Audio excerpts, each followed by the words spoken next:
Sir, Sonpur मेला में भी stall लगाया गया, किस तरह से जागरूक अभियान फैलाया जा रहा है? देखिए, सोनपुर मेला छपरा के हरिहर क्षेत्र स्थित प्रसिद्ध मेला है जो 1 महीने तक चलता है। उसमें विभिन्न विभागों के स्टॉल, प्रदर्शनी इत्यादि लगाए जाते हैं, जिससे आम जनता को विभागीय सूचनाएं, जानकारी और नई नई योजनाओं की जानकारी भी मिल सके। इसमें एक पुलिस का बहुत बृहद प्रदर्शनी भी लगाया गया है, और उस पुलिस प्रदर्शनी के स्टॉल में निगरानी अन्वेषण ब्यूरो के द्वारा भी जगह लेकर के उस पर अपना स्टॉल लगाया गया है। उस स्टॉल के माध्यम से हम लोगों ने ये बताने की कोशिश की है कि निगरानी अन्वेषण ब्यूरो क्या कार्रवाई करता है, कितनी अधिक सफलताएं हमने पिछले वर्षों में अर्जित की हैं, आम जनता को क्या सुलभ तरीका है जिसके आधार पर वो शिकायत दर्ज कर सकते हैं।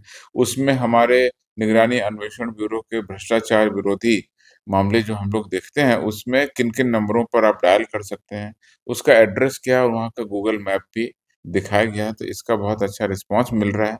इसके लिए आकर्षक बुकलेट भी हमने दिखाई है, तो मैं आपको दिखाना चाहता हूँ। जैसे ये हम लोगों ने वहाँ प्रिंट किया है, तो इसमें सभी के नंबर और गूगल मैप भी दिखाया गया है, जिसके माध्यम से आम जनता को बहुत सहूलियत मिल रही है। उसके अलावा हमारी उपलब्धियों की भी बुकलेट है, जिसमें हम लोगों ने स्पष्ट रूप से दर्शाया है कि किस तरीके से पिछले 25 वर्षों में सबसे अधिक सज़ा इस 2025 में हुई है, और सबसे बड़ी उपलब्धि हुई है जब हमारे 2025 वर्ष में 25वीं सज़ा दी गई है न्यायालय के द्वारा। जिसमें वर्ष 2016 के एक मामले में एक पुलिस पदाधिकारी थे, उनको भ्रष्टाचार के आरोप में निगरानी कोर्ट के द्वारा सजा दी गई। तो ये 2025 की 25वीं सजा है, और पिछले 25 सालों की सबसे ज़्यादा सजाएँ हुई हैं। सबसे ज़्यादा मामलों में न्यायालय के द्वारा दोषी ठहराया गया। अब इसके पहले सबसे ज़्यादा सजा थी 18, तो अभी तक 25 हो गई, अभी कम से कम 40 दिन और बाकी हैं। तो मुझे लगता है इस साल होते-होते 27-28 से अधिक सजाएँ हम लोग कराने में सफल होंगे। हमारा ओरिजिनल टारगेट 25 का ही था, जो हमने साल की शुरुआत में रखा था। बहुत ही योजनाबद्ध तरीके से, चरणबद्ध तरीके से हमने इसमें कार्रवाई की। गवाहों को समय से उपस्थापित करना, उनको सूचना देना, और हमारे जो प्रदर्श होते हैं, जो एग्ज़िबिट होते हैं, जो हमारे डॉक्यूमेंट्स होते हैं, उसको कोर्ट में ससमय उपस्थापित किया। लगातार टीमों के द्वारा मॉनिटरिंग की गई, और इसमें हमारे जो सरकारी वकील हैं, उनके द्वारा भी बहुत अच्छी पैरवी की गई। न्यायालय के समक्ष सभी सबूत रखे गए, और न्यायालय के द्वारा सभी सबूतों को पाकर सज़ा सुनाई गई। ये एक पुलिसिंग के पॉइंट ऑफ व्यू से और निगरानी अन्वेषण ब्यूरो के पॉइंट ऑफ व्यू से बहुत बड़ी उपलब्धि है।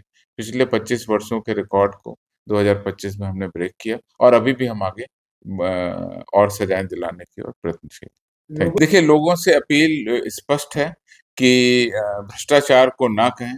किसी भी तरीके के भ्रष्टाचार की कोई शिकायत आपको समझ में आती है, या आपके साथ में कोई ऐसी परेशानी होती है, जहाँ किसी भी सरकारी सेवक के द्वारा आपसे किसी भी काम के लिए रिश्वत माँगी जाती है, तो उसको सीधे आकर के विजिलेंस इन्वेस्टिगेशन ब्यूरो के 6 सर्कुलर रोड अवस्थित जो कार्यालय है, वहाँ पर आएँ। एसपी रैंक के पदाधिकारी वहाँ पर रहते हैं, और पूरी टीम रहती है, आपकी बात सुनी जाएगी, और उस पर हम लोग जाँच भी करते हैं। जाँच होने के बाद एफआईआर करते हैं, फिर हमारी आगे की जो प्रक्रिया है, वो हम लोग करते हैं। सुलभ जानकारी के लिए हमने जो पैम्पलेट छपवाए हैं, हज़ारों की संख्या में, वो निगरानी अन्वेषण ब्यूरो से संबंधित जो हैं, वो आम जनता को भी दिए जा रहे हैं। आप लोगों के माध्यम से अनुरोध है कि इस दिए गए नंबरों का आप सदुपयोग करें। Thank you.